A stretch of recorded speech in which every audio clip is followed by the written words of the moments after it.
बिस्मिल्लाहिर्रहमानिर्रहीम अस्सलाम वालेकुम। हमारे चैनल स्कीम इन्फो पीके में खुशामदीद जी। आज की वीडियो एसटीआई के हवाले से है। आज की इस वीडियो में हम एसटीआई के बारे में मुख्तलिफ सवालात जो दोस्तों के जहन में हैं, कुछ दोस्त हमसे भी पूछ रहे हैं, उसके बारे में हम मुख्तलिफ सवालों के जवाब इस वीडियो में आज आपको देंगे। ख़ास तौर पर एसटीआई की मेरिट लिस्ट कहाँ से मिलेगी, क्या ये पोर्टल से मिलेगी या स्कूल से मिलेगी, उसके अलावा रूरल सिलेक्शन प्रियोरिटी का क्राइटेरिया क्या है, अर्बन सिलेक्शन प्रियोरिटी का क्राइटेरिया क्या है, और एक नई चीज़ जो सामने आई है वो प्रियोरिटी 1001। ये क्या है, ये कब लगती है, अगर किसी को ये प्रियोरिटी लगी हुई है, वो क्या वो सिस्टम की गलती है या वो सिस्टम की गलती नहीं है। अगर सिस्टम की गलती की वजह से लगी है या तो उसका सॉल्यूशन क्या है, उसका हल क्या है, और उसके अलावा हायरिंग ऑर्डर कब मिलेंगे और इस जॉब इंटर्नशिप का दौरानिया क्या होगा। इन सारे सवालों के जवाब आज की इस वीडियो में हम आपको इंशाल्लाह देंगे। तो वीडियो शुरू करने से पहले तमाम दोस्तों से गुजारिश है कि हमारे चैनल स्कीम इन्फो पीके को सब्सक्राइब कर लें और वीडियो को लाइक ज़रूर करें और एक खूबसूरत सा कमेंट लाजमी कर दें।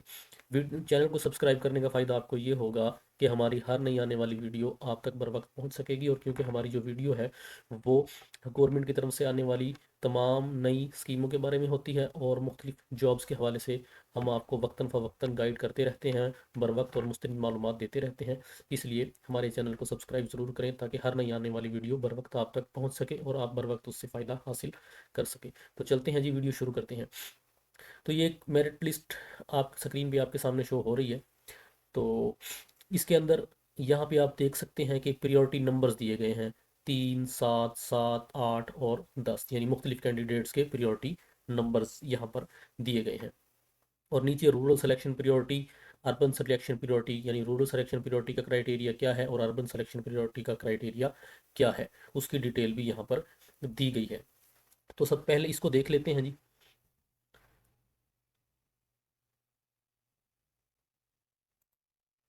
तो रूरल सिलेक्शन प्रियोरिटी वो इस तरह से दी गई है कि अगर कोई कैंडिडेट, बेशक उसका मेरिट कम है, मेरिट में वो नीचे भी है, लेकिन उसका जो विलेज है, उसका गांव, उसका मौज़ा और उसकी जो यूनियन कौंसिल है वो सेम है, वो एक ही है, और उसका जो स्कूल है वो उसके गांव के अंदर ही है, तो उसको प्रायोरिटी 1 दी जाएगी।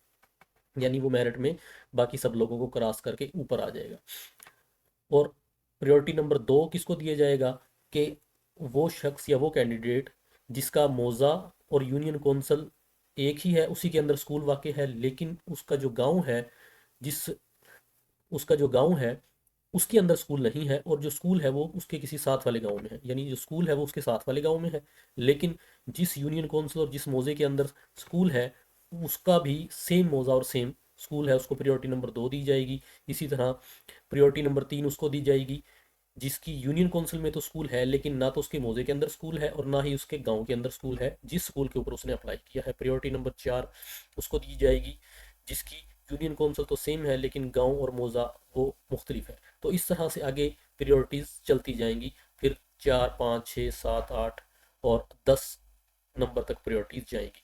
तो इस तरह से ये जो प्रायोरिटी नंबर है वो इस तरह से दिए गए हैं जो रूरल सिलेक्शन प्रायोरिटी है।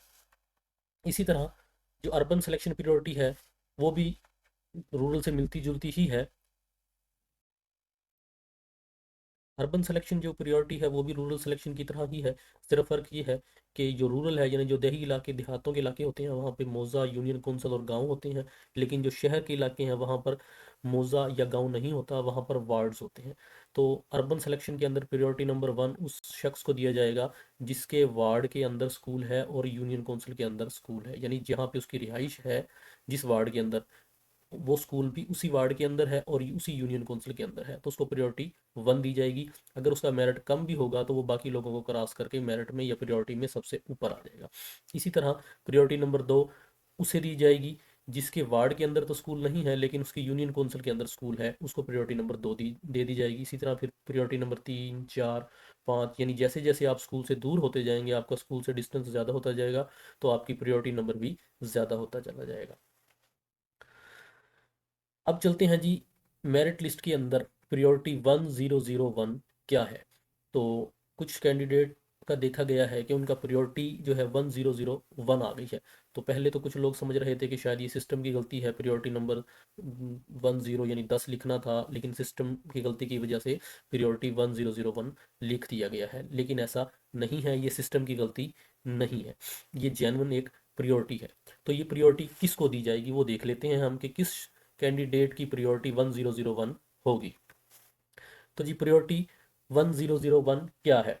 प्रायोरिटी 1001 उस वक्त मिलती है जब उम्मीदवार विलेज, मौजा और यूसी से ताल्लुक ना रखता हो।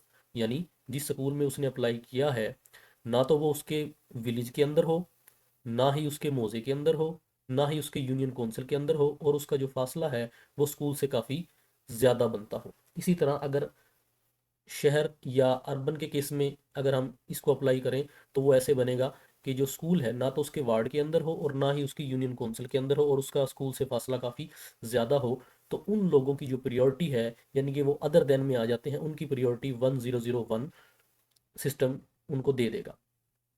लेकिन ये भी हो सकता है कि स्क्रूटनी के दौरान, यानी जब आपके जो डॉक्यूमेंट थी उनकी वेरिफिकेशन की जा रही थी, तो उस वक्त मुतलका स्कूल का जो स्टाफ था या जो कमेटी थी जिसने आपके डॉक्यूमेंट की वेरिफिकेशन की थी, हो सकता है कि उनकी गलती की वजह से आपका यूसी, मोज़ा या आपका जो विलेज है वो गलत लिख दिया गया हो, या उसकी तस्दीक गलत हो गई हो, जिसकी वजह से भी आपको प्रायोरिटी 1001 मिल सकती है।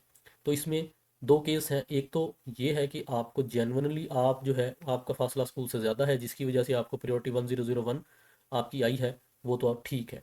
लेकिन अगर गलती से आपकी प्रायोरिटी, यानी आपने जब एड्रेस लिखा तो आपने खुद एड्रेस गलत लिख दिया, या जो वेरिफिकेशन करने वाली कमेटी थी उनसे कोई गलती हो गई जिसकी वजह से आप आउट ऑफ एरिया के अंदर शुमार किए गए, और उसकी वजह से आपको प्रायोरिटी 1001 मिल गई।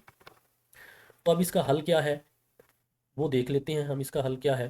क्या प्रायोरिटी 1001 को रिजेक्ट कर दिया जाएगा? जी नहीं, प्रायोरिटी 1001 जिसकी भी है उसको रिजेक्ट नहीं किया जाएगा। अब इसके अंदर दो चीज़ें हैं, कि एक तो आपका फासला स्कूल से वाकई ही ज़्यादा था, ना आपका विलेज सेम था, ना आपका मौजा सेम था, ना आपकी यूनियन काउंसिल सेम थी, जिसकी वजह से आपको प्रायोरिटी 1001 दे दी गई। उस केस में ये है कि अगर कोई कैंडिडेट उस विलेज, उस मौजा या उस गांव का कोई भी कैंडिडेट नहीं है, तो प्रायोरिटी 1001 के जो भी कैंडिडेट होंगे उनको मेरिट की वजह से सिलेक्ट किया जा सकता है अगर वो मेरिट में ऊपर है। दूसरा केस ये है, हो सकता है कि किसी गलती की वजह से आपको, यानी आपकी अपनी गलती की वजह से या स्टाफ की गलती की वजह से जिसने आपके डॉक्यूमेंट की वेरिफिकेशन की, उनकी गलती की वजह से आपको प्रायोरिटी 1001 मिल गई। तो अगर गलती की वजह से प्रायोरिटी 1001 आपको मिली है, तो फिर आपको चाहिए कि आप फौरी तौर पर अपने मुतलका सीईओ ऑफिस से रब्ता करें। डिस्ट्रिक्ट एजुकेशन अथॉरिटी का जो आपका मुतलका ज़िला है उसके अंदर जो ऑफिस है उनसे रब्ता करें, वहाँ पे जाके आप एप्लीकेशन दें और उनको बताएं कि किसकी गलती की वजह से ये मेरी प्रायोरिटी 1001 आ गई है, जिसकी वजह से मैं मेरिट में नीचे चला गया हूँ या प्रायोरिटी में नीचे चला गया हूँ या चली गई हूँ। तो वहाँ पे जब एप्लीकेशन देंगे तो वो सारा रिकॉर्ड चेक करने के बाद आपकी दुरुस्तगी कर देंगे। तो ये सिस्टम का एरर नहीं है। अगर गलती की वजह से आपकी प्रायोरिटी 1001 है तो आप फौरी तौर पर सीईओ ऑफिस से रब्ता करें, वहाँ एप्लीकेशन दें और अपना रिकॉर्ड दुरुस्त करवाएं। जी अब अगला सवाल हमारा ये है कि हायरिंग ऑर्डर कब मिलेंगे। काफ़ी सारे दोस्त ख़ास तौर पे जो मेरिट में ऊपर हैं उनकी प्रायोरिटी भी 1 है, और जिनको लगता है कि उनकी सिलेक्शन 100% हो जाएगी, वो मेरिट में ऊपर हैं और उनकी प्रायोरिटी भी 1 है, तो वो दोस्त पूछते हैं कि जी हायरिंग ऑर्डर कब मिलेंगे। जी वैसे तो हायरिंग ऑर्डर अब तक मिल जाने चाहिए थे जो पुराना शेड्यूल था उसके मुताबिक, लेकिन क्योंकि शेड्यूल के अंदर बार बार तब्दीली हुई है और अभी तक जो है वो फाइनल मेरिट लिस्ट कुछ डिस्ट्रिक्ट में या कुछ स्कूलों ने फाइनल मेरिट लिस्ट लगा दी है, लेकिन कुछ स्कूलों के अंदर फाइनल मेरिट लिस्ट अभी नहीं लगी, वहाँ पे अभी लगाई जा रही हैं। तो अगर आपको पोर्टल से आपको मेरिट लिस्ट नहीं मिलती या पोर्टल काम नहीं करता, तो आप मुतलका स्कूल से या स्कूल हेड से रब्ता करें, उनके पास लिस्ट होंगी, वो आपको लिस्ट फराहम कर देंगे। तो जी हायरिंग ऑर्डर ये है कि अब क्योंकि नोटिफिकेशन के मुताबिक, स्कूल एजुकेशन डिपार्टमेंट के नोटिफिकेशन के मुताबिक 22 तारीख से सर्दियों की छुट्टियां हो रही हैं, और तो इसलिए अब लगता ऐसे ही है कि ये जो प्रोसीजर है एसटीआई हायरिंग का ये छुट्टियों के अंदर मुकम्मल कर लिया जाएगा, और जैसे ही सर्दियों की छुट्टियां ख़त्म होंगी 11 या 12 तारीख को, तो उसके बाद हायरिंग ऑर्डर दे दिए जाएंगे। या ये भी हो सकता है कि शायद 1 फरवरी से हायरिंग ऑर्डर दिए जाएँ। लेकिन ये मिलेंगी छुट्टियों के बाद ही, सर्दियों की छुट्टियों के बाद ही हायरिंग ऑर्डर दिए जाएंगे, उससे पहले नहीं दिए जाएंगे। छुट्टियों के अंदर ये सारा प्रोसीजर मुकम्मल कर लिया जाएगा।